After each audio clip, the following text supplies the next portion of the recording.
Welcome back to Bless Your Heart, I'm Talking, the podcast. This is Zada, your host. I normally would start the podcast off with a little funny something, but I'm going to do a little different this week because, as any listener of mine would know, I'm from the Hill Country. And last week, the Hill Country on July 4th, I'm sure you all know that the Hill Country in Texas, particularly Frederick or Kerrville, was hit pretty hard with flooding, a flash flood, and it was devastating to Texas and to these families. And meanwhile, I was upriver, a different river, but a river, they're all connected, all these rivers. And so if one floods, it kind of floods most of the others in the area. And anyways, so we didn't have the best service and quite realize what was going on just up on the other side of the Hill Country, basically. We're on the north side, and where it happened is a little further south. But after we were on the river on the Colorado in Bend, Texas, which is currently, as I record this, under flash flood watch and emergency evacuated, where I just was located. And it's a week later. And so it was all these rivers, pouring together. And if you've ever spent any time on the river, you know that no matter what river you're on in Texas, I don't know how it is in other states, your service is pretty spotty. And so we were on my cousin's ranch out in Bend, Texas, outside of San Saba, and on the Colorado River. As all this is happening and having a family reunion, there's like 80 of us, I guess. And we did not know what was going on exactly. We didn't have good service. We had Wi-Fi service, but since there were like 80 of us there, our satellite service, something like that. And because it's the middle of nowhere, you could get it on and off if you're standing in the right spot, and you might be able to call. You might send a text, and it might take 4 hours to get it or whatever. You know how it goes. And that's pretty common on the rivers, and so self-service is a problem. Anyways, so we were just having a good time and just really didn't realize the extent of how bad everything had gotten. And I'm not going to go into all that because media is, my takeaway is that we just have so much. I don't know if it's this way across the country or if it's just because I'm so connected to the Hill Country, but it's all my feeds are. It's all my social media, and it's not just from the news stations, but it's from my friends and family for obvious reasons, concerned listeners for me or whatever. But we're just inundated with all the social media about this horrible event. And was it Texas Monthly? I think it's Texas Monthly that just had put out an article that a writer was in the flood, and it is just gut wrenching. It is just, oh, gosh. And I honestly, if you're a sensitive person, don't read it. It's it's okay if we don't know every detail. I just feel like at some point you've got to not absorb that much bad. And it just feels like there's been a series of bad lately. And this is, bad. So I don't want to make a podcast about it. And as much as it hits close to home, it really kind of hits too close to home. But it also kind of feels like taking advantage of the conversation for downloads or whatever. And I'm not comfortable with that. So I'm not going to do that. I mean, that's really where it is. I'm thinking I'm going to make a shirt and offer it, and then just any of them that I sell will be donated, but I haven't even decided because that's enough stuff going on. And honestly, my shirts, I can't control the pricing. And if I could control the pricing on that one, then I could do like some hell of a deal and do it. And I can't really do that with those. So I don't want to take advantage of that because people could donate more and more proceeds go in, someone has the ability to do that quicker than what I can do. Anyway, so I'm just not going to go into that. So instead, what we're going to do here is I'm going to bring Zoe in, and we're going to talk about my family reunion and make the most of it. And that was kind of what was decided at the family reunion when, it was quite a few hours till we found out, like quite a few hours because of the service issue. And it got a little dicey for us. And I will talk a little bit about that because that's kind of part of the weekend. And so we're going to talk about the family reunion, but we're going to talk about it in a lighthearted way.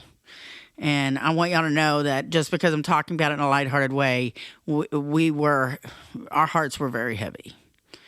So that's all I'm going to say about that. And I'm going to bring Zoe in here, and we're going to have a little conversation about it. And then at the end of the podcast, I'm going to put in an interview with a listener, which just went wonderful. And I think that y'all might enjoy it. She had come up with the idea, and that was for me to have an occasional little segment where I interview somebody that has a really funny story that just sounds too crazy to be true. Like they might be a tall teller, like, I was maybe called in my review. And so she recommended this little segment, and I was like, I love this idea. And so we're going to do it. And she's going to be the very first guest on the segment. So we're going to have two people on it. So I guess I'm making up for not having someone on before. So away we go. So I have Zoe here for me we're going to recamp the reunion. So for those of you that are listeners, I have a family reunion every year, and I talk about it because it's so ridiculous. I don't go every year because it's a lot. But every year I do go.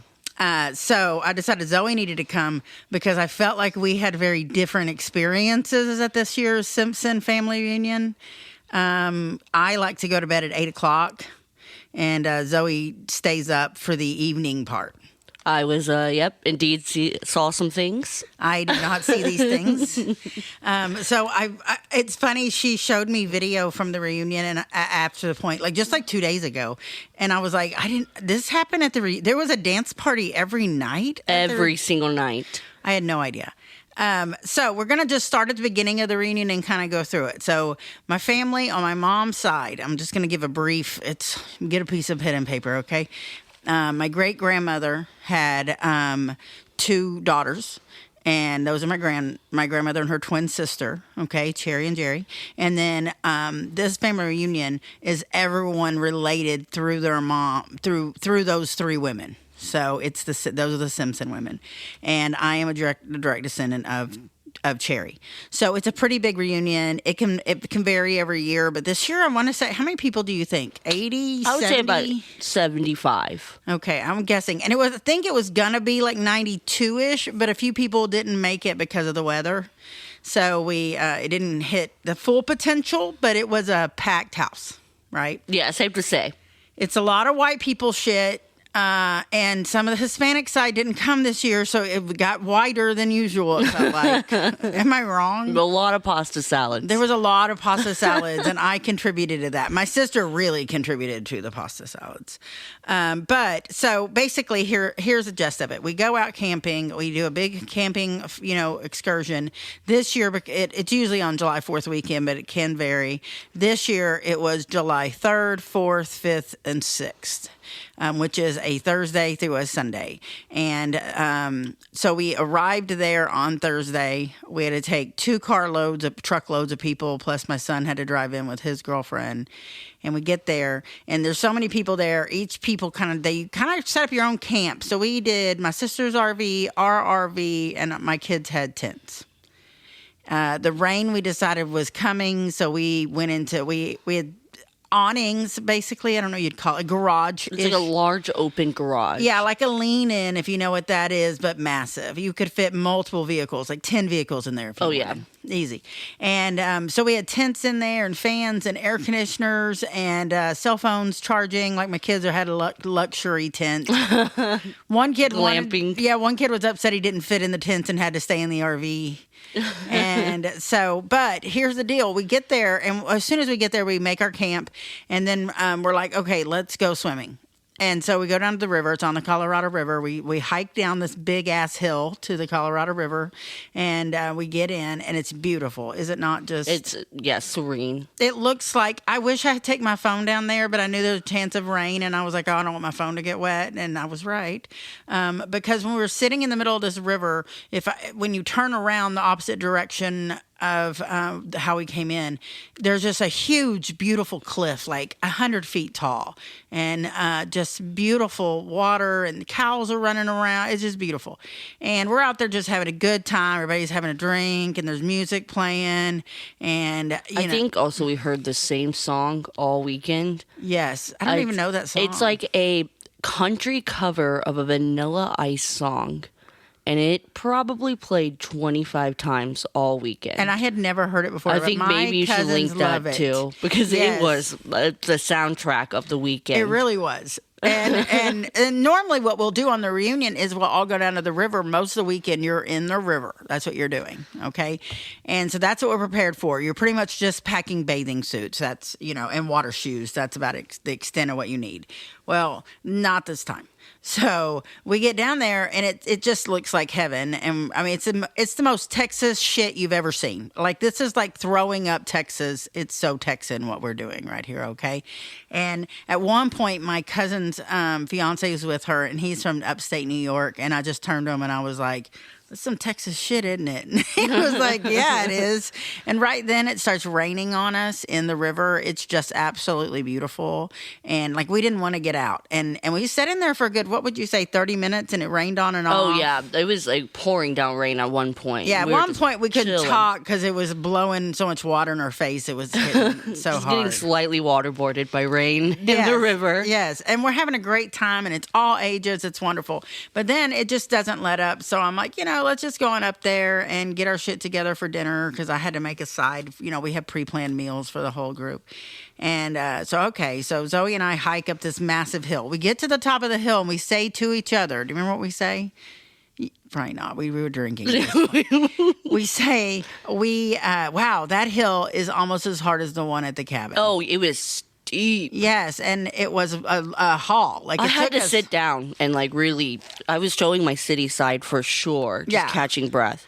So we go up there, and the reason I'm telling you that is that during the time we were there, that's how low the water was, okay? We had to climb up a hill that took us out of breath to get from the water to the house and the campground. So we get up to the campground, and we set up everything, and this weekend was about food. There was a lot of food. Yes. I was cooking, dicing, slicing a lot of food. And my cousin bought all this shit and set up an outdoor kitchen, and I just fell in love. I would rather have that than a regular kitchen now. It was pretty badass. It was, yeah. It was nice. And anyone that really enjoys the story, check out on my social media from last weekend, and you'll see all these redneck-ass pictures. And so we get up there, and then just the bottom falls out. Everybody is running up, and that is the last time we got in the river. So within 3 hours of us getting there, we could no longer get into the river, basically. And so we came back up and made dinner and, had a good time. Well, for the first night, the plan was that they were going to have a electric light show. Was that the first night? Yeah. Okay. So they have a big pavilion. This is my cousin's house, and they have a big pavilion because we do a lot of family things there. And she's kind of like the runner of all families. It's like a redneck rich. Yeah. The best way to describe it. Yes. And it's right there on the river. And so that night they have a whole strobe light set up, and everybody. Full rave. It's a rave on the patio with a bunch of country people. It's hilarious. My stepdad is there in his overalls. It was hilarious. Everybody had their, what is it, the glow in the dark glow neon sticks, people had elaborate costumes, and then you could see all the young kids dancing. And you could see the older part of the family just looking what the hell is going on with these youngsters? What is this music? Rick and I made it about I'd say 5 minutes. I was about to say, you were not saying 20. It was about 5 minutes. And I was like, well, it looks like y'all are going to have a good time, and we're going to bed. Irish goodbye. Yeah, we didn't say goodbye anyway. I did to my stepdad. I told Pete bye. After she left, at one point, that's where it got really crazy. There was a full dance circle where everyone was just hyping each other up. And my cousin, who has Down syndrome, was literally the life of the party. She was doing dance moves I've never seen before on the floor. It was, I remember the next day we talked about how sore we were from this dance party. She told me, she was like, I tore up that floor. I showed them up. Yeah, she did. She really did. Her ankles were swollen the next day. So funny. And so how long did the dance off last? I would say at least 2.5 to 3 hours. It was popping. And I was there for a while, and I left, and it was still going strong. And I mean, we're not talking like 5 people. We're talking like 35, I'd say. And at one point, I looked around and realized I was the oldest one there, and I had to go. I was like, well, and I really thought that Coyote Ugly taught me line dances. I guess I was wrong, or everyone else was wrong. I was offbeat. I didn't know what I was doing. At one point, I was doing an Irish jig. Well, and here's the thing is what they did was they had that pavilion, and it's on one side of their house. And then on the other side of their house is where our tent and our campers are, and it's also where the outdoor kitchen is. And it's basically the party area at the outdoor kitchen.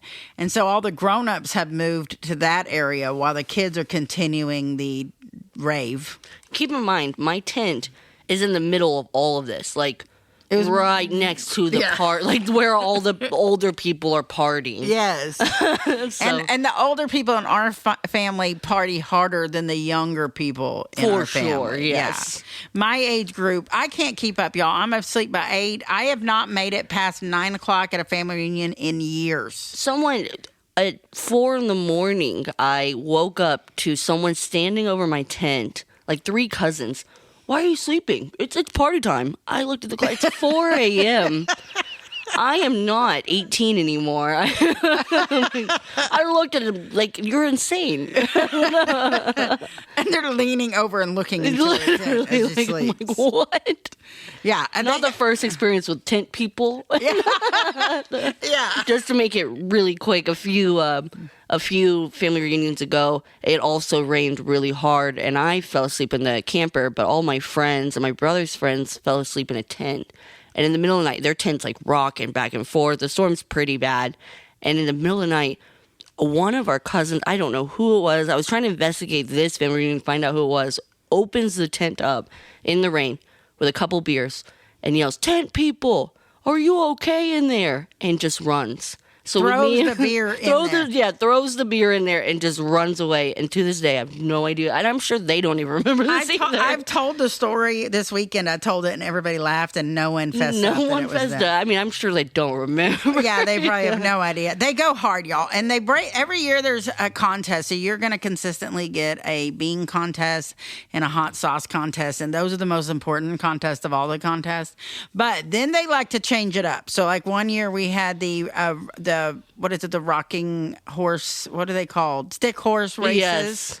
Where you were graded on how your horse looked, your style, your gallop. We need to bring this back. Yeah, it was a good one. And so, and it's adults. This is not little. Everybody can participate. Yes. And my family came up like they did. They practiced at home. Showing up. They go hard. It's very competitive. This year, I found Jesus in a way I never thought I'd expected. This was a good one. One of the family members announced that there was 100 small miniature Jesuses. Middle-aged Jesuses. Middle-aged. Everyone kept calling them baby Jesuses, but they were definitely middle-aged. Jesus. And they were hidden everywhere around and they would do drops of like, when the next drop of Jesuses are coming out. They'd gather them back out and there'd be more Jesuses everywhere. Yeah, and the night before this, I was in the outhouse. I look over and Jesus is staring at me. And so I was just thinking, like, why is Jesus there? And the next day, so I immediately go to the outhouse, search it again, find Jesus. It got competitive. Yes, found Jesus in a tampon box. Well, then I faced an unlikely ally with Neil. With Neil, My cousin. Yes, it was Neil, whom is like 42. Yeah, so you have a 28-year-old and a 42-year-old Trying to beat fighting, children. beating all these kids, and the kids did persevere. So then they formed an alliance. At first, Zoe said that was her mortal enemy, but then they formed an alliance. When I realized I was not winning by myself. But it went on for hours. It And was so funny. we're still finding Jesuses too. Yeah, it I'll was give you so one the fun. other day. I think it was Jackie's idea, and that was prime. That's some good planning and fun entertainment. It is, yes. I was looking for Jesus all This was weekend. the best fully planned reunion, and it's because I think a lot of people contributed, not just one person having to carry the load. Because they have the graves. There's so many of them. They could, and Jackie always steps up, but. There was a lot of fun. Oh, the other contest they had a limbo. Oh yeah, and it was impressive. I hid during that part I because they were just making laughed. everyone go, and my back cannot go No. low. So I went and hid in my tent. I videoed it, and then we for the bean and the salsa ones. Almost my family exclusive. Almost the Sherry Vaughn crew were for the most part the judges. I don't know if you noticed. Yeah, we did not participate in that one. Because we want to judge it. We want to That's eat what I said. I want to 10 be the different judge. types of beans and salsa. yeah, and it's delicious, and it's not a joke. People get competitive, y'all. This is like. Yeah, you got to watch out. It gets nasty. It really does. Yeah. And doesn't the same person win every year too? It's for the pretty beans? consistently Leslie, Dusty. They're pretty consistent. Yeah, Okay, Leslie okay. and Dusty, they take it serious. They really do. and if you win, you get a gas mask that has pinto beans glued to the bottom of it. And it's been the same mask for years. As long as I remember. But honestly, I looked at that mask this year, and I think that's an updated mask. Oh. It looked new. They also gave him a trophy this year, so I don't know. I did see the trophy. But the mask is really normally the big thing. Yeah. You know. A new So- conspiracy unlocked. I don't know. Who replaced the gas mask? What happened? Where's the original gas mask? And we've been doing this since I've been, I don't know, 8 years old, 7 years old. We've been doing this like 40 years. Like, I'm not, no joke. 40 plus years. Yeah, I can remember my first family reunion like perfectly, I feel. When you were sat in the back of the truck all the time? Yeah. I remember that one with too. the cousin. There was a lot of like stickers and stuff. So we just basically made her a little playpen in the back of the truck. Yep. And everybody and parked it in the middle of the campground. And then one of us was always watching her, and she was the first baby of my group, my kid, my siblings. Zoe didn't have a kid yet. And so Zoe and Mom fought over watching you the entire time. Like it was Mom or Zoe. They were in charge. I could go, which was awesome because I could go do shit, because they were like, no, I'll just watch her. I'll keep an eye on her. I was like, all right, I'll be back. Mom have a break. I know. I was like, all right, I'll be in the river with a beer. Like, How weird does it feel to be almost like a matriarch now of the family? I am a matriarch. You are and when I tell y'all, she was running the show, just constantly cooking for people. I was not running the show, but you were doing your part. we were supposed to have a taco truck one night coming, just specifically because you got like 80 people. That's a lot of tacos. It's heartbreaking. And they were going to come with margaritas too. Well, that didn't work out because of the flooding. We got trapped in. No one could get to us. And so we had to come up with food, and we didn't have food. Everyone brings extra food, but it's like sandwich stuff, whatever. Well, because we do kind of the other 2 nights, one side of the family prepares. So we did a fish fry, and then the other night we did pulled pork, and everybody brought sides. Anyway, so this time they were going to do that. And for some reason, Rick went on a sausage buying spree. And he just kept buying sausage because every time he went to the store, he kept saying we might need it there. And I was like, no, at no time do I think we're going to need sausage. Like, we're not cooking the meat. We're bringing the sides. And lo and behold, when the taco truck didn't come, I felt like Rick was like following the Bible here, and he somehow was able to feed the flocks. He's in his doomsday prep era. Yes, because we fed there was like 80 people there, and we probably fed, how much would you say? Half of them. Yeah. And at least. basically all the adults let the teens teens and the kids have all the sausage, and Rick provided enough sausage for a large amount of young adults and children. And then we had I had some other extra stuff, so I was able to make a salad, and we were able to throw together dinner. Everybody ate something, just not everybody ate sausage, basically. So that was cool. And so as all of this is going on, we hear about the situation going on in Kerrville, and which is not far. And so we start watching the water. So at this point, Rick and I decide we can't be overly drinking because someone needs to be sober enough to know if this water situation is going to be a problem. And I'm saying that because my family goes hard. Yeah. I mean, I don't think some of them slept this night. Like, they were still up in the morning, going strong. Yeah. And I walked in there, and there were people sitting up in chairs, but they had on cowboy hats, and their head was but nothing, like, I'm talking like swim trunks, cowboy hat, barefoot. In a graveyard of beer. Yeah. So they go hard. And I'm up at 5 a.m. bright-eyed and bushy-tailed every day, and I'm catching the ones going to sleep. Like, oh, good morning. They're like, oh, good night. But they'll be back 2 hours later. Like, oh, yep, ready. And I'm talking like 50-year-old people. It's crazy. And they tell me they have to take off days after the union to recover because they just, I don't know how they do it. But they don't have a job like mine either, where I have to get up at 4 every day. Anyway, so some of them do. I don't know. Anyway, so we do all that, and we have Rick and I start watching the water. And so we're basically getting up once every hour or so on Friday night, watching the river with a flashlight to see if it's rising. And it did rise, and it rose, and it crested. So it went up about 38 feet overnight. So when we said, and I said that we were down in the river, and I looked, and there's like this 150-foot wall, I knew worst case scenario, we were going to get on a 4x4 and get up that hill and we'd be fine. So we had a place to go. So that's the moral of the story. We weren't scared for our lives. We had a place to go. But that did require someone being sober. So, and I don't think we were the only ones. It's just we were doing it together because, Rick is Rick, basically. And I enjoy it. So we would just get up and like secretly walk the riverbank, checking it out, basically. And so it went great. We survived. And so they continue to have these dance parties, and Zane shows up the day after, July 4th that morning. We hadn't flooded yet where we were. And so Zane shows up. So tell us about the dance parties. We, little do y'all know, me and Zane, we are some dancers, especially after a couple shots of tequila. And we showed moves to this family I don't think they've ever seen before. We really honestly put them to shame. At one point, we recreated the Titanic scene. I did see the end of the end of the boat with Jack and Rose. There was a whole thing with that. We were Irish jigging again. Doing that. We did some disco. We were Azul was also in it. Multiple people came up to us saying that they never had seen us they're up this late having this much fun. Yeah, they were.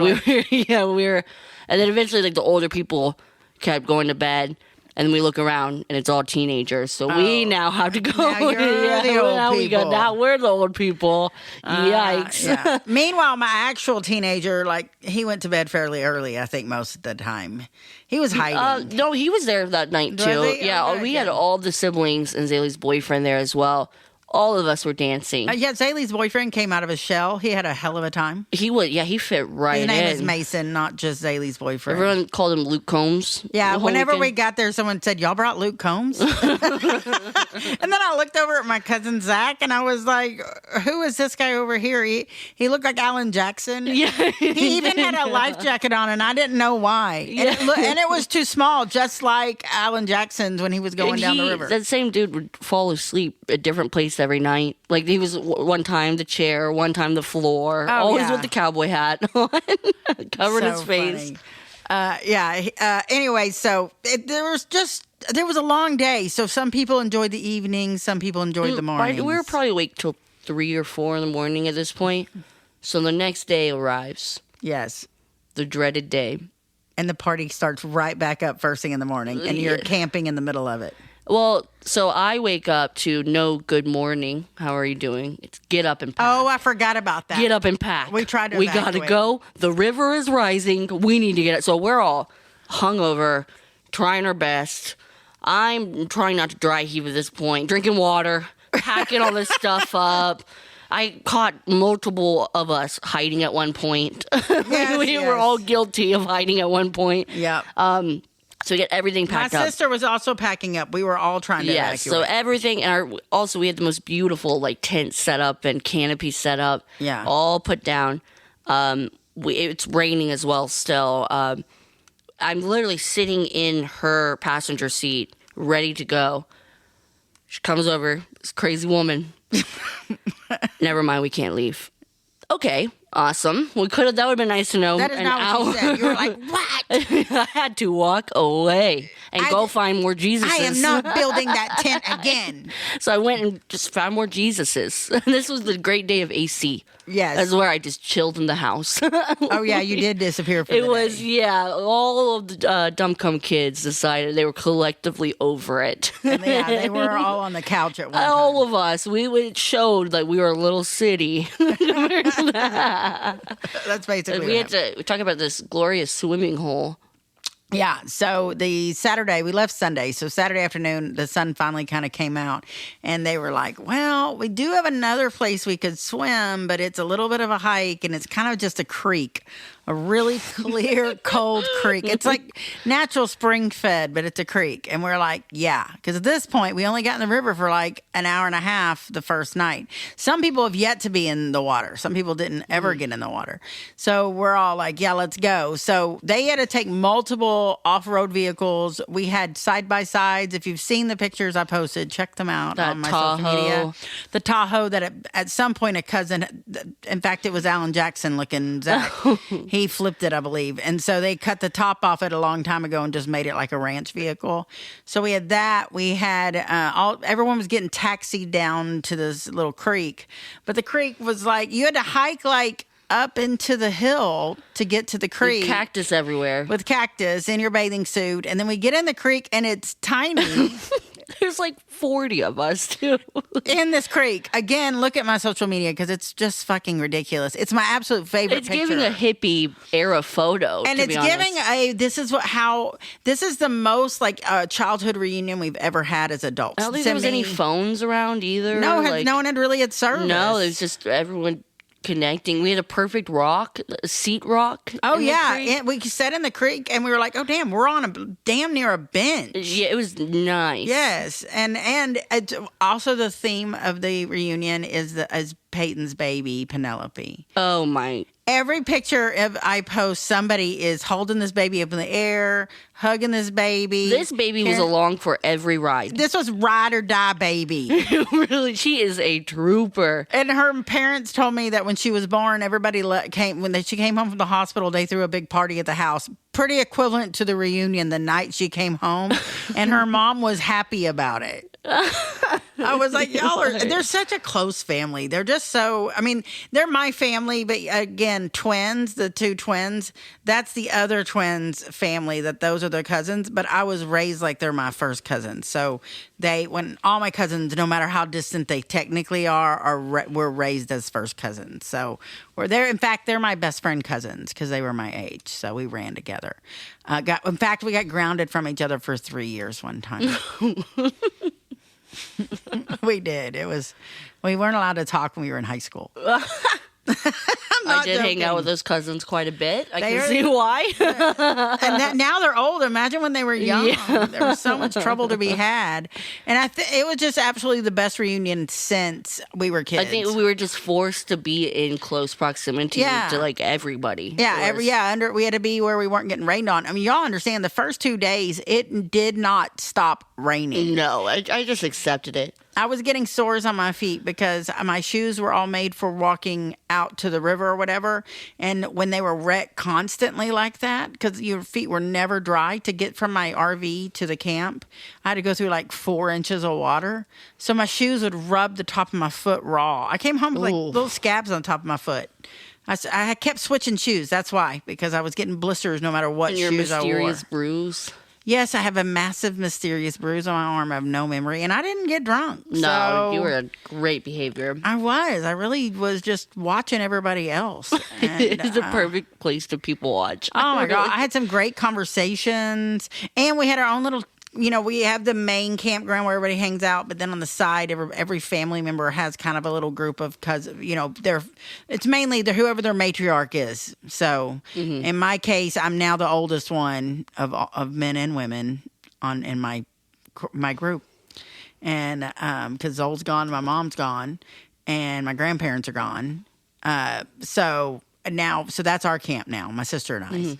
And The Get Hip crew. it's the Get Hip crew. I know, yeah, we had T-shirts made for my mom's group, my group, and it says Get Hip on the front because whenever we would go to reunions or anywhere, my mom would be partying because she was just like them. She was partying right with them. I am just not built like that. And so she would, if I wanted to go home, she'd be like, nah, get hip, Zada, get hip, get hip. And that meant, nah, we're partying. And so I hated hearing it growing up, and so did my sister. And so we decided to make the shirt. And I cannot tell you how many family members came up to me and already knew instantly. They were like, oh my God, that's so wrong. I remember that, But we just had such a good time. I like pulling it back into your face and telling you to get hip. Yes, yeah. It's a full circle. It's crazy because Rick says it, and I've never known anyone else that says it, Yeah. and he never even met Mom. And the first time he said it, my mouth dropped. And I don't know if that's why he says it now still. Yeah. But he uses it against me. He uses it differently though. His is more like making fun of me. But, Yeah, makes sense. So, and we thought it was funny too because when Tira and I were trying to decide on the shirt, we were originally going between that and hoi polloi because my mom would always, if she thought you were being like too big for your britches, she'd be like, "Oh, little Miss Hoi Polloi," and it was an insult. Like in our head, she was thinking we were being like over the top, spoiled, snotty. Sassy. Oh, sassy, little Miss Hoi Polloi. So we were thinking ideas for the shirt. So I put into Chat GPT T-shirt ideas using hoi polloi and Texas. And it pulls up the meaning of hoi polloi, and it means like you're a commoner. Yeah, basic. So she was calling us basic bitches. We thought she was calling us like snobby, but she wasn't. She was calling us commoners. It's like a double-edged sword. It really was. And so we didn't use that one because apparently we didn't even know what the fuck it meant. So we ended up using Get Hip, and it was really cute. And I've already worn my shirts since then. And I never wear T-shirts. You know what? I had to go buy shorts because I don't own them. It was a comfy shirt. It was a comfy shirt. Yeah. I need a listener to make me understand why when your hair is like washed in the river, why it is so much prettier than like because when she got out of the river, her hair was like straight up mermaid perfect. it was gorgeous, but then like trying to replicate that in the shower using shampoo and conditioner, nothing. Just frizz. I need to know the science behind this. Yeah, because we had just gotten there, so your hair wasn't super crazy dirty when you got it wet. No, I just rocked with it. Yeah. And the rain too, I think helped. Maybe. Yeah, it was like the perfect mixture. So every time it rains, go dip your head in I like really do. I need a little rain something. dance, I guess, in like 30 minutes from now. Well, all right, try it and see. Right? It is supposed to rain, so once again, because Texas has not stopped. One day I will ride this boat. Yeah, we were. Yesterday was Zoe's 28th birthday. Happy birthday, Zoe! Thank you. And so the plan was today, the day after, because it was not supposed to rain. Finally, we were going to go on Rick's boat that he got last year. I have been on it one time, and Zoe has been on it how many times? 0. And mind you, this is the first. The boat is right outside my bedroom window. I see this boat every single day as soon as I wake up. Her windows all face this boat. I don't even know if this boat works at this point. Like, is it a myth? I don't know. And we had a different boat, and it got, unfortunately, and it burned in a fire. So this is the boat that replaced it. I also never went on that boat either. But we did. I went on that boat all the time. So that's why it's so weird. I haven't been on this boat. We've had it almost a year. Yep. I don't know what's going on. The tubes are like waiting for us. It's just never going to happen, I guess. I We're don't not made know. for the boat. I heard it works. Madison's been on the boat. Yeah, as soon as it started raining last night, I was like, okay, yep, I see how tomorrow's going to go. He still was watching it this morning thinking it was possible, but then we were like, no, it's not possible. No. And we were a little worried about the lakes being pretty dirty from all the rain. Oh, They're yeah. going to be all messed up. That is very true. So we're like, it's just not meant to be. What are you going to do? One day. And when that day comes, I'll talk about it. Yeah, she'll come back. The boat is real. The boat is awesome. I can't feel my arms from tubing. Yeah, I'm not tubing. No. Is there anything else you want to say from the reunion or anything else? No, I think we kind of phrased it all. I mean, I'm sure we'll think of little things that we forgot. I mean, there was a lot. A lot of characters. There was, the cabin is okay. A bunch of y'all reached out to me. It is downriver from it, and it was okay and fine and everything.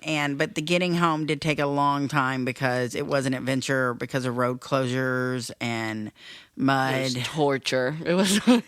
I thought Zoe was going to lose her mind. Yeah, I really did. I did too. It's normally a 3-hour drive, and how many hours did it take us? I think it took us like 5.5. Yeah. At one point, Rick was stuck in the mud with the RV. We didn't witness it. Yeah, I don't even know how he got out of that one. He made Zoe get out and help him. They came back just muddy. Yeah. Just miserable. And we ought to have a good topic with Zoe because Zoe actually, starting tomorrow, is going to work with Rick on a roof. Oh, yeah. Pray for our boy. Pray for him. He's going to need it. He really will. Day one. Yeah. All right. So I am going to leave a link for anyone that wants to donate to the floods in the Hill Country. I'm going to have to do a little research and make sure I pick a good one that I know it's going to where it's supposed to go. I don't want to mislead anybody. So once this is posted, the link will be provided. And y'all check that out and see if you haven't already donated. I know a lot of people have already donated. So, but if you can, great. Much be appreciated. I will vet it before I post it. Okay, y'all, we have a new segment. And the new segment was not my idea. It was Courtney from Kentucky's idea, which is one of our longtime listeners. And she reached out to me after the last episode regarding the me being called a tall teller, among other things. And she said, you know what? I got a story. And I think you should make this a segment where listeners call in and tell their story. And what a great idea that is, because this is what I told her, is I truly believe everybody has these same stories. They just don't always find the humor in it, or they're not honest about it. Like it might be a little embarrassing to them or whatever the case is. Or they don't want to tell people stuff. So I have a new little segment. Currently, I'm planning to call it, Bless Your Heart, That Ain't True. Because, sometimes it doesn't sound true. I understand. But so that's currently the name. It could change. If someone has a better name, I am so flexible. But that's where I'm going with it right now. And so this is Courtney from Kentucky. And Courtney is going to tell us her story. Courtney, come on in. Let's go. Thank you, Zada, for having me. I'm so glad you're here. So giddy. Yes, I'm so happy to be here. And so when I heard your rebranded podcast, which congratulations on that. I'm so excited for this new chapter. I love Kelly. I've listened to her on your podcast, on the Third Wheel podcast. And I think this is just a fun experience for you as a host, too. But just all the stories that I've heard you say has really inspired me. And I'm like, do I have any stories that are even up to snuff to what Zada tells on these podcasts? And one story came to mind. I think of this as like my icebreaker. When I meet someone I don't know, this story comes to mind for me. And it actually happened to a guy that my husband worked with. And I have changed the names in this story to protect the innocent and the not so innocent. That is fair. But we're going to call this story Robbie the Cat. Okay, so a few years ago, oh my goodness, probably a decade ago, my husband was working somewhere and he was working with this guy, and we'll call him Bill. And Bill was married and he had a little boy. And Bill and his wife decided to get a cat, and their son was really involved with it. He was very excited for this cat. And the wife decided to name the cat Robbie. And they're like, great, I love this. This is fine. We have a cat. This is perfect. And so over time, the husband, would come home from work, and his little boy would run up to him so excited. And he's like, hey, Dad, Robbie the cat was in the house today. Robbie was in the bathroom. Robbie was in Mom's room. And the husband was like, why is my son, what is the deal with this story? Like, okay, the cat's in the house, of course. Like, he's our cat. It turns out that Robbie was also the name of the man that his wife was having an affair with. And so she names the cat Robbie the cat. And this poor child has been telling his dad, hey, this guy has been in this house. Meanwhile, the husband just has no idea. Yeah, he's like, yeah, of course he has. No problem. We love Robbie. Yeah. Yes, he lives here, Oh, and my gosh. that just stopped me in my tracks. Of course, they're no longer married now, and I really just hope the cat's okay, that it didn't catch the front. I mean, and the first thing that came to my mind when you tell this story is, did the dad get custody? Because that seems like a bit of a mental fuck for the kid, right? Like, Right. I feel like if you went to court and you were like, dude, listen to what my wife did. And I just kind of feel that's a little abusive. Yes, I can't even fathom like that. That's just diabolical in my mind, and I mean, it still stuns me to this day. That is crazy. I tell this story not so anyone can do this. This is just like a different perspective. And does everybody believe you when you tell the story? They do, yes. And because apparently not all people believe stories. Right.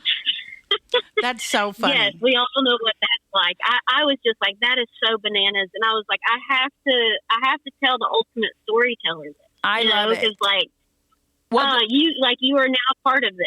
I love it. And so I want listeners to listen to this. And if you have a really good story or a funny story, it doesn't have to be a long story. It can be long. I'm flexible, man.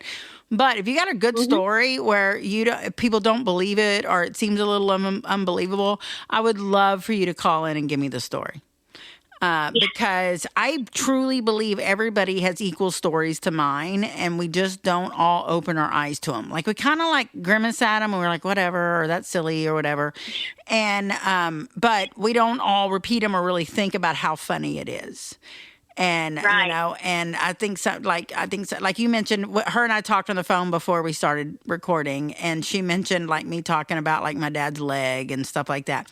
That happens to a lot of people. And I'm just talking about it. Like, it's not a big deal. You know what I mean? Right. Right. And you think about, like, just the history of humankind, like, oral storytelling is the way that our history has been preserved. Whether it's a really cringy story like Robbie the cat, or whether it is something like a historical event, like, oral sharing of these stories are important. And that's what I like about the podcasting platform is that, you're recording this, like this is going to live on no matter how crazy or serious the story might be. Well, and I did an event a few months ago, which was my first time to do it. I've written poetry on and off most of my life. Like if I, get in writing moods, and when I do write poetry, it's always cowboy poetry because that's the first poetry I was introduced to, and that is cowboy storytelling. That's all it is. They didn't have TVs, they didn't have that kind of entertainment, and so when they were on the range and they were working cattle for 6 months, a year at a time, sometimes back in the day, they would get together at the end of the night and they'd all tell a really good story, and it might be true, it might not be true, but they'd tell a great story, but they'd tell it in a poem form. And so I did that recently with this cowboy poetry event, and I told the story of my life and my family's life and stories in poetry, and every story I told but 2 were real life stories. Now, 2, I just made up a poem, but the rest of them were literally based on my family and real life stories, particularly my brother, but not all. I wrote one poem about my brother's horse, and there's a lot of things to be told, and like the cowboys would tell those stories, the Native Americans would tell those stories that way. Like this is how most of, before there was cell phones and books and everyone could write and everyone can read, there was always storytelling. And I'm a big fan of it. And my mom was an amazing storyteller. And you are from Kentucky. And that is a very Appalachian thing as well. I'm probably saying it wrong. It really is. How do you say Appalachian? Say it right. Appalachian. You I said said it correctly. Right. I'm Good. so proud. Yes, and don't let anyone tell you any different. I'm a huge fan of, I tell everybody, I really believe that America has the 3 most culturally important parts of America, and I'm sorry for anyone I offend for saying this, is Appalachia, Louisiana, and Texas. We have so much culture in those three areas. And it's not just about the state; it's the culture, and Right. and I haven't been to Appalachia except for once, and not for a work trip. I didn't even get to enjoy it, but I'm consumed by it. I love it. I love the storytelling, and my family originally was from Appalachia decades and decades ago, before they came to Texas. Before Texas, wow. before Texas became a state, we were there. And way back. And Rick's family, his mom's side of the family, they're Appalachian originally, like many generations ago. And I swear to you, they still use words that to me are Appalachian. Like they use R's where they're not necessary. So they're not washing clothes; they're washing them. Yes. You know, and they're washing them. Yeah, and I don't talk like that. I wash clothes. Yeah. And he washes them. And we're both from Texas. And and so the longer I got to know him, finally I'm like, is your mom's side? Because I recognized it was his mom's side. And I'm like, is your mom's family Appalachian? And he was like, yeah, way, way back. And I was like, well, they carried these weird words. Like they're using words we don't use. He was like in second grade, and they did like a spelling test, and it was wash, and he used an R, and the teacher was like, "Where's the R?" And he goes, "Wash." She was like, "No, it's wash," and he was like, "No, it's wash," and she was like, "No, it's wash. There's no R. There's no R sound or R. It's wash." And there's plenty of stuff like that. Like I am married to someone from Syracuse, New York. And so, as you can tell, like there's huge cultural differences, different dialects, and my degrees are in communication. I have a bachelor's and a master's degree in communication, and so a lot of it kind of focuses on code switching. You know, like it's almost like, I'm sure it was similar for you. Like when you would hear your mom talk on the phone to someone, she may like sound more prim and proper talking to them, and then she would get off there and cuss you out or something like that. Exactly. And so like it's just kind of pandering to the group that you're talking with. If you get me around a lot of my friends back home, oh my goodness, it's like you probably already can barely understand me, but it's even worse when I go back No, you're there. perfectly clear to me. That's funny because I agree with you. And when I moved from the hill country to North Texas when I was a kid, they put me in speech for 6 years because of my accent. Because the part of Texas I moved to, we slur. So you hear me slur a lot. And it comes out when I've been around family more. But a good example is when my ex-husband and I were dating. And the first time I ever took him home to San Saba, we go through a town and it is spelled Gold Wait. Gold, wait. It's pronounced, if you're from there, Goldthwaite. Goldthwaite. Yep. So my aunt said, "How'd you get here?" And the town is San Saba, but anyone from San Saba does not say San Saba; they say San Saba. And so, my aunt's like, "Which way y'all come?" And he doesn't. He's from North Texas. He's from Dallas. He's not from the country. He's never lived in the country, and no one in his family really is country. So he's like, "Oh, we went through Goldthwaite," and so she's like, "You mean Goldthwaite?" And he was like, I think it's Goldthwaite. She was like, "No, it's Goldthwaite. Say it. Goldthwaite. Gold." This woman has a master's. She's very educated. She's like, "Goldthwaite." And he was like, "Goldthwaite." She was like, "Right." And he was like, "Yeah, okay." And she goes, "Now say San Saba. San Saba. San Saba." And he was like, "San Saba." No, San Saba. And I will this conversation was 30 years ago, and I still remember it clear as day. And then and that's the place, like, for me, like, anywhere that you go, that's the correct dialect, you know, because, like, where I'm from, like, there is a town called Pikeville, but we call it Pikeville. Like, the vills become bulls, like B-U-L. Yep. And so, and then where we live now, they have a name for a town called Yosemite, if you look at it on a map. But when you go there, it's Yosemite. So, of course, unless you want to be an outsider, you have to kind of adapt to what it is. We have a little town just south of us. Like to go to Kelly's house. Kelly lives like 45 minutes from me south out in a small town, right? And so the next town south of us is, if you looked at the name, is Italy. Like Italy, like, Italy, Rome, Italy. Yeah. Okay? Yeah. If you are from here, it's Italy. Where are you from? You're from Italy. Yeah. And they get offended. Italy. I'm from Italy. And Yes. the town north of us, 2 towns north of us, is, if you look at it on the map, is Lancaster. Like Lancaster, Pennsylvania. And if you go to Fort Worth, they have a main road in there called Lancaster, and they all call it Lancaster. But if you're gonna go to this town 2 miles north, it's Lancaster. And if you pronounce it anything other than Lancaster, they are gonna correct you. And it's so funny. And when I was younger, I was really hypersensitive to it because, like, I had a thick accent. I had to go into speech for me not to have a thick accent, but I was still in a small Texas town. So they still had accents. They were just different. It was just a different Texas accent because Texas is so big. Yes. So then I graduated high school, and my first job after high school is in the highest end mall in Dallas in one of the highest end stores. I don't know. I asked her later why she hired me, and she was like, "Girl, looks. That way, you just needed pretty girls." Like, and I was young and cute, and so. But I talked like this back then. Even after speech, it was just rough, man. And I would try to hide it, and I would just try not to slur, and I would just try not to sound like I was from the hills, and it turned out that's what people liked the most about me, and I got rid of my accent.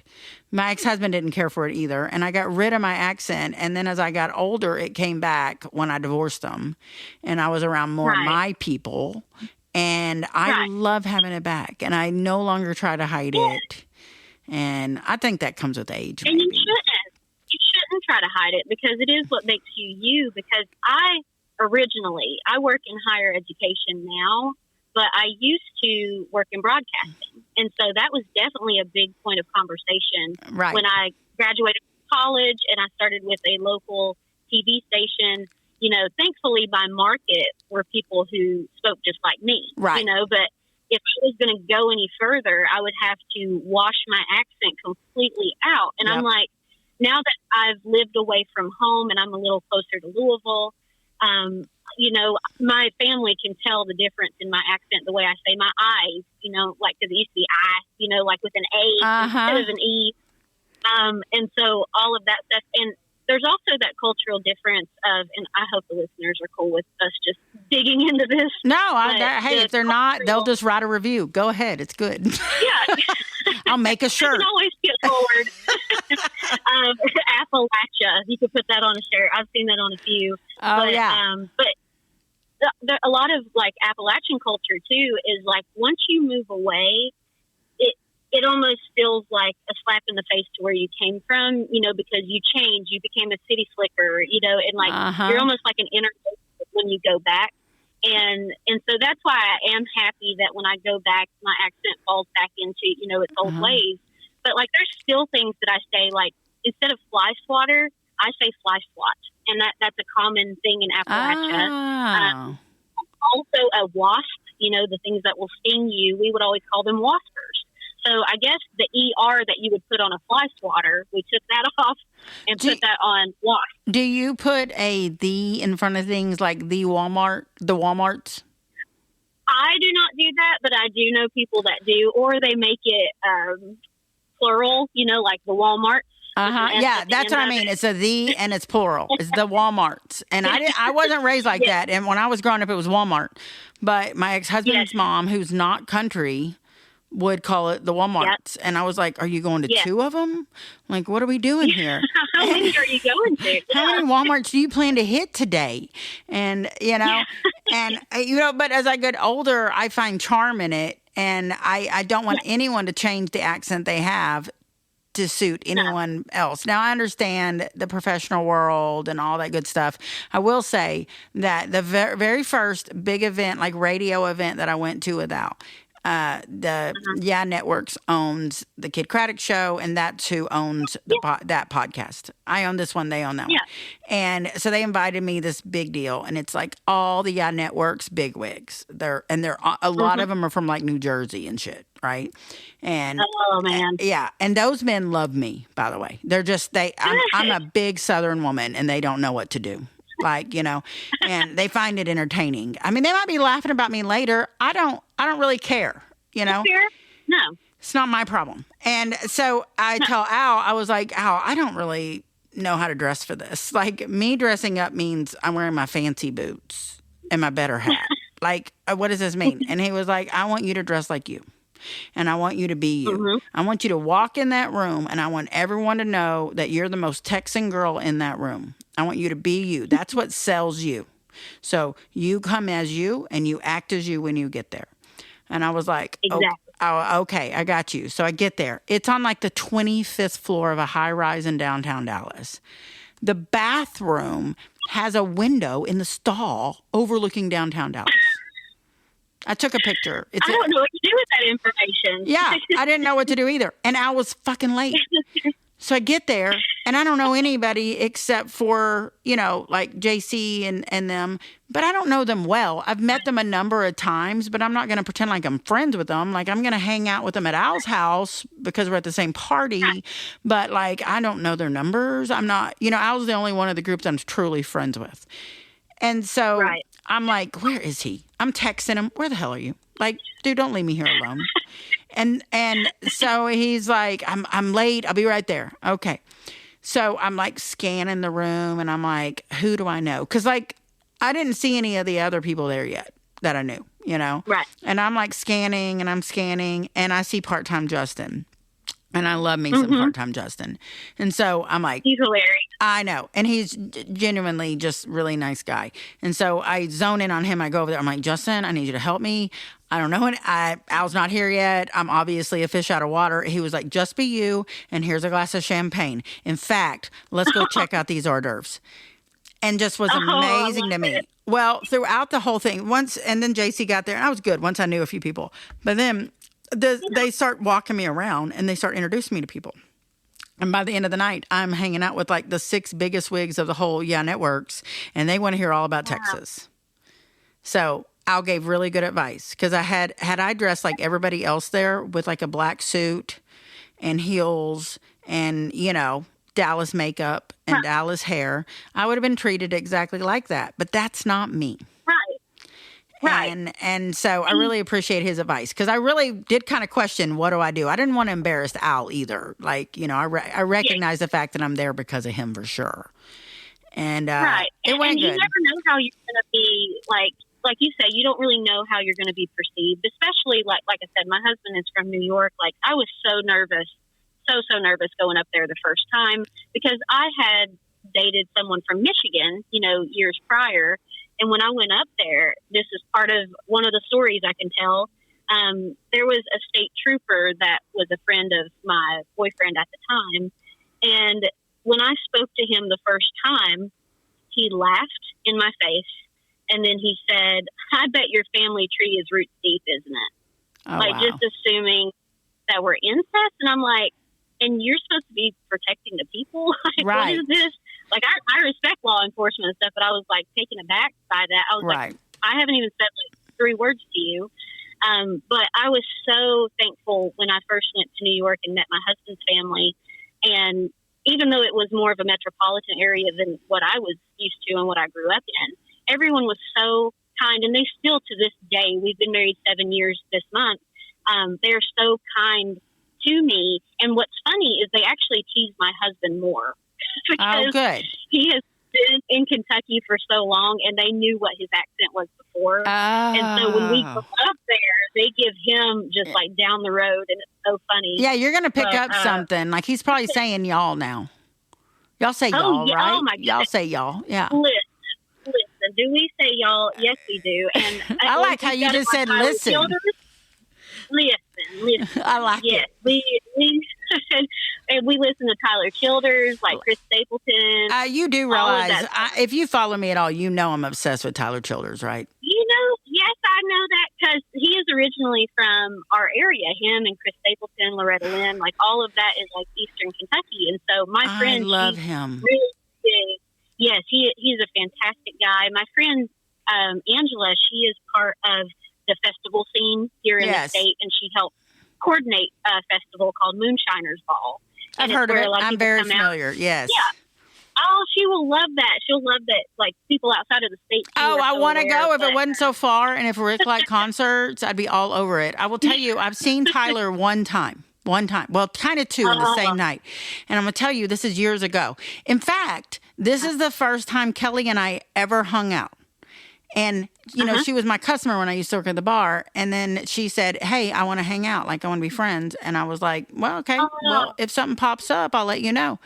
And Mary, my other best friend, she works in the entertainment industry, and she's rock and roll. Like, the girl is rock and roll. She doesn't listen to country unless I'm forcing her to, you know, and she's from the same hometown as me, but we're just different, and that's okay. Wow. And so Mary worked for this venue in Dallas, and it's a very small venue, okay? And she said, hey, I know you like that Tyler Childers guy, and we got him playing here. If you want to come and see him, I get you free tickets and backstage passes. And I was like, cool, I'll be there. I don't like to go backstage. I used to when I was younger, but I've found that I don't like them usually, and I just prefer not to meet them. And because it'll burst your bubble. And so I'm like, okay, yeah, great. I wish now I had met him, because now I realize he's a better person. But so I'm like, well, you never know. You really don't know. You don't know. Yeah, you don't know. And so I'm like, okay. So she gives me the tickets. Rick didn't want to go. And so I asked Kelly to go with me, and she was like, hell yeah. And she was listening to him too. And this is like 7-8 years ago. I mean, he wasn't a big deal yet. And so we go and we watch the show, and it was fantastic, as you can imagine. And it was a very small venue, so like it was an intimate show. Well, it's over, and it's time to, you know, leave. And so we are heading out, and we're parked behind this brand new bar that had just opened called Mama Tried. And I was like, I got to pee before we get on the road. So we're going to run in there and pee. And so I run in there to pee, and freaking Tyler Childers walks in, and he puts on a whole second private show, like surprise pop-up show, in this tiny little brand new bar, and there's maybe 20 people in it. Not even kidding. And I was like, holy shit. And it was even better than the first show. And it wasn't just him, it was his whole band. Yeah. And I was just like, I cannot believe this. And, you know, I'm probably lying. It's probably a tall tale. No, I'm kidding. And Kelly and I have actually talked about this on the show before, like one of our first episodes, or maybe on Al and my podcast, so back in then. So we do have a credible witness. We do have a credible witness. It is on a previous podcast. And so I was a fan of his before that, and you know, he just released the song Onita, and that is my hands down favorite song. I love everything he does, but Onita I have a special soft spot for, and I have been waiting freaking like 10 years for this song to come out. So yes, that video is so awesome too. Like, because my husband and I, we've started like paying attention to log cabins and stuff. We've watched, there's a show called Barnwood Builders that we've gotten into, and it's where they take these old dilapidated cabins and they basically tear them down like gracefully, and then they bring them to sell them to, you know, usually rich people. But they're restoring them, and these are like from the 1800s. And in that video, Onita, he has that cabin in the background, and I'm like, that is just so picturesque and perfect. I'm going to tell you, I think, and I could be wrong, but I think that's Johnny Cash's old house. Really? Yep. I've been trying to find a picture of it, but I can remember an interview with Johnny Cash, and I swear it was in the background. And that could. And it wouldn't shock me. I need to Google it. I've not even like tried to it, but every time it pops up, I'm like, I need to look into this. I need to look into this. But I suspect that's Johnny Cash's old house. If not, it's very similar. Yes, it very well could be. Yeah, but I mean, granted, with a cabinet, sometimes they do kind of look alike sometimes. But no, it's that particular cabin has a weird look to it. It's not your traditional cabin. And it does. I think if I remember correctly, it's almost like a hybrid. Like it has like it's not a log cabin all the way completely around. Correct. And it has like that L shape. Yes. Yeah. And Johnny had this house, and he has a lot of stories about the house. I also obviously love Johnny Cash. And and I swear I saw a documentary, and the house was in the documentary, and it's him in the 70s, like walking around the house talking about it, and you know how him and Roseanne love it, and all this, and his wife love it, and his Roseanne, his daughter, was like playing in the background. And she was an adult at this point, not an adult. She was like a teenager. And but she's in the background. And so I just have this image from this documentary in the back of my head. I can't even tell you the name of the documentary, but I know I remember looking at the house thinking, I want this house. I'm going to support you in this. I'm going to say in blind faith that it is absolutely Johnny Cash's house. I could be wrong. Investigate it. But that's my sneaking suspicion, and we will do some work on finding out the truth. Because, we don't want to lie. And I could definitely be wrong. Have a disclaimer. Yeah, let's just do a disclaimer on every episode and be like, these facts need to be checked. And you have Google to check it. And, yes.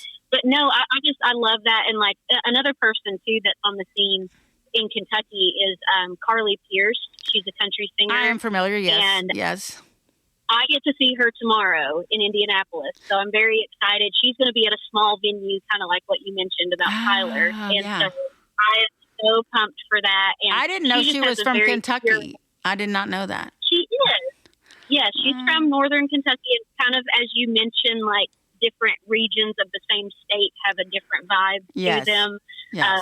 Northern, for me, I kind of consider just like a southern piece of Ohio, depending on where they're at. But yeah, she's fantastic. I'm really excited to see her. But yeah, there's just so much good music out there too that I love. We are all over the place here, but I have to ask, Caitlin Butts. Have you heard Caitlin Butts? She's a Texas artist. I have heard that name. Well, let me tell you, you might know this song because it's been hitting it lately, but it's got a line in it, and I've seen it all over TikTok, and it's, you ain't gotta die to be dead to me. Yes. I love it. I love it. Heard that. And she used to play at the bar I worked at. What? Yes, and we had a lot of big names though. It's a very small bar, but we had my old bar manager who's passed away. God rest her soul, Christy. Christy was really good at getting finding talent before they got big, and and that was one of them. But there was a lot of them. I met them all. Coetzel, all of them. I can't even tell you all the people I met. Yeah, that played at this little small bar. That town has one gas station, a bar, and 2 churches, and that's the only thing in this town where that bar is. I am there. I feel that. Cody Jinks played there once every 6 weeks.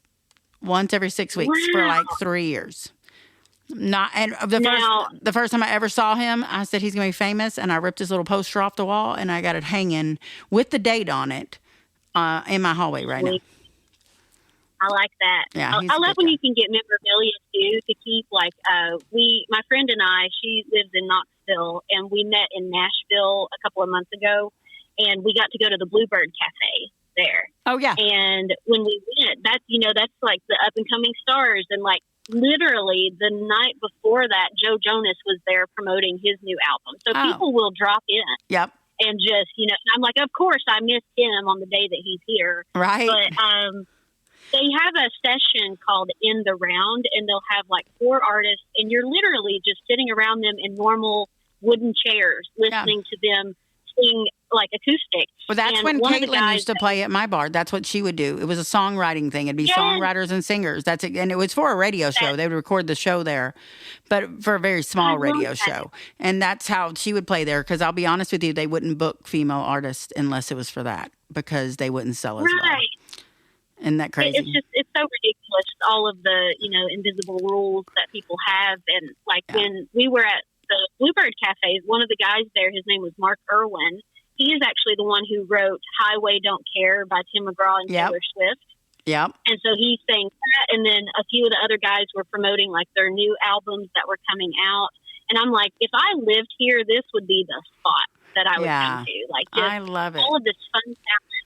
I love me some country. I like all music. Believe it or not, when I was in high school, I was more of an alternative girl. I was Depeche Mode. I was a Cure. I was all that, But Country was always the number one music in my home with my parents, and it's my sweet spot. And I tried to fight it. I tried, but it's a story. You know, let me tell you, and country music is just storytelling to a tune. That's what it is. And that's why I like it. I like a good story. And like Rick is really funny with his music. We listen to a lot of the same music, but he really likes a good story, like a straight up, like Chris Knight. I don't know if you're familiar with Chris Knight, but he has a song about him and his brother going down the river and his brother getting shot and killed. And he also played at the bar. And Chris Knight, man, good storyteller. And Rick loves that shit. So we're both on tune with that. And I'm actually going to cut this off soon because Rick is probably wanting his bedroom back, which is also my studio. That is okay. I'm going to share one story to close us out. I love it. So there is a town nearby me, and the actual name is Bardstown, but people who are from there say it with a G instead of a D. So they'll say Bardstown, like a barge, like a boat. Yep. Bardstown has been going through some crazy stuff. If you are a true crime junkie, or like, this is a pretty small community. Like, it's very cute. Like, it looks like a Hallmark town. Yeah, probably like Waxahachie. Yes, like this beautiful downtown area. All of the buildings have been taken care of. They're very pristine and restored. There were 5 unsolved murders within the last 15 years. Oh. And one of them was a girl, Crystal Rogers. She has been missing for the last 10 years. I think I know this one. That name's familiar. Right now, the FBI has been out here for probably the last couple of years just collecting evidence. She was like a single mom that disappeared?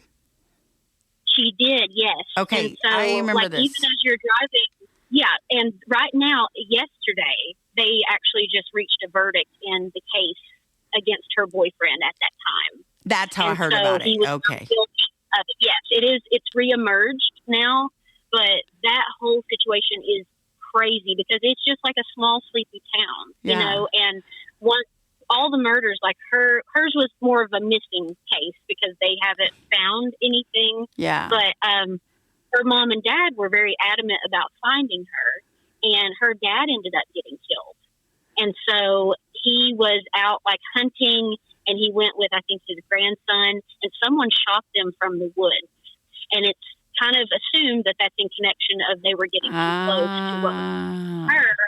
And so the mom has obviously, just fought relentlessly to get this out there and get justice. Has Bailey Sarian covered this? We need to get Bailey Sarian on this. Because I love me some. Yes, I love Bailey Sarian. She'd be all over that. Well, I have a similar one here, Missy Beaver's case, which she was murdered in the church here. It's actually a church between Waxahachie and Midlothian, and she was doing like one of those workout things that they do early morning where all the girls meet, whatever. I forgot the name of it. And someone came in the church and murdered her. Well, I grew up with her husband. Oh my goodness! And it has been so much news. It's been national news, and everyone tried to make it her husband, but he was out of state. I truly don't think he did it. And but she had a lot going on in her personal life that maybe she shouldn't have been doing. But I don't really know that. You know what I mean? I've never asked her husband, but I truly don't believe it had anything to do with her family. Yeah, and but it's unsolved. And I mean, they got the guy on video, and it's still unsolved. Oh my goodness. He had a mask on, and he got away with it. It's crazy. It's absolutely crazy. And it's hard. The more time that goes by, the harder it gets to prove anything. Yeah. And what I like is that there is a podcast that I was listening to. It was called Back to Bardstown, or the Bardstown podcast. Anybody can listen to it, and it kind of details the whole case and all the murders. Yeah. So, I think if you're interested in it, all of it is there, so you can kind of keep up. Oh, but, yeah. Wow. I'm going to check it insane. out. I love a good murder mystery. I mean, I feel bad for the person murdered, but That's your heart I'm talking. We listen to that after we listen to this podcast. Yeah, I love me some Bailey Sarian. That's my number one podcast I listen to. I love her. She's so entertaining. I like how she tells her stories. Yes. She just it's like you're sitting in your living room, and that's what I like. Yes. All right, I love that. I'm gonna tie this up because I need to give Rick his bedroom back. And Yes. but thank you for joining me. Thank you for the idea, and thank you for the stories. Thank you. And I believe you. Thank you. I'm excited to hear our stories. All right, great. It's coming out soon. Thank you. And keep listening, and just thank you for everything. Thank you. Bye. Bye.